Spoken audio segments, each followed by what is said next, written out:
एक घने जंगल में एक ऊंचे वृक्ष की डाल पर चकोर बैठा था। हर रात वह चांद को देखता और सोचता, काश मैं चांद तक उड़ पाऊं। पास ही एक पुराने पेड़ पर एक उल्लू बैठता था, जो उसकी बातें चुपचाप सुनता रहता था।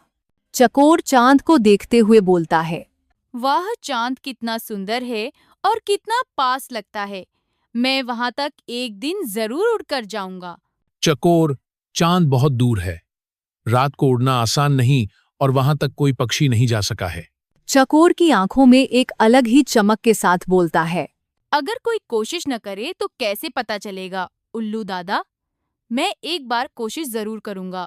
उल्लू ने उसकी बात पर कोई जवाब नहीं दिया। अगली रात जब चांद पूरा था, चकोर ने अपनी सबसे लंबी उड़ान भरने का निश्चय किया।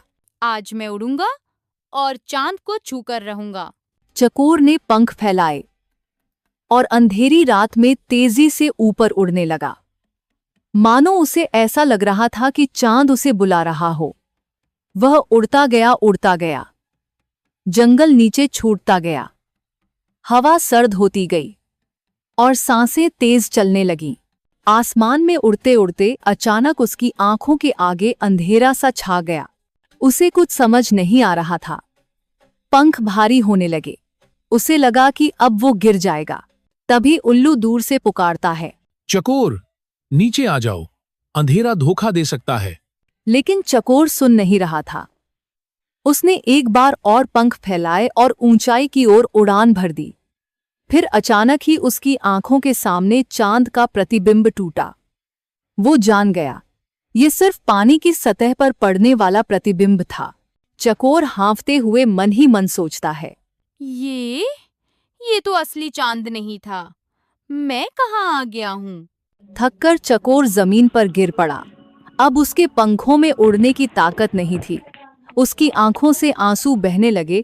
उसकी अधूरी उड़ान टूट गई थी। तभी उल्लू वहां आ गया। उसने धीरे से चकोर के कंधे पर पंख रखा। चकोर, उड़ान बुरी नहीं थी, लेकिन उड़ान को दिशा और समझ भी होनी चाहिए। सपनों का पीछा करना अच्छा है, लेकिन खुद को खो देना सही नहीं। चकोर रोते हुए बोला, उल्लू दादा, मैंने बिना सोचे ही उड़ान भरी। मुझे लगा कि मैं कर लूंगी। सपने पूरे करने के लिए हिम्मत के साथ समझ भी चाहिए। जो बिना तैयारी के उड़ते हैं वे गिर जाते हैं, लेकिन जो सीखकर सही दिशा में उड़ते हैं वे ऊंचाई तक पहुंचते हैं। उस दिन चकोर ने उड़ना छोड़ नहीं दिया, लेकिन उसने सीख ली सपनों के पीछे भागने से पहले खुद को तैयार करना जरूरी है। इस कहानी से हमें यही शिक्षा मिलती है कि सपनों का पीछा करो, लेकिन समझदारी से। बिना दिशा की उड़ान सिर्फ गिरने की वजह बनती है।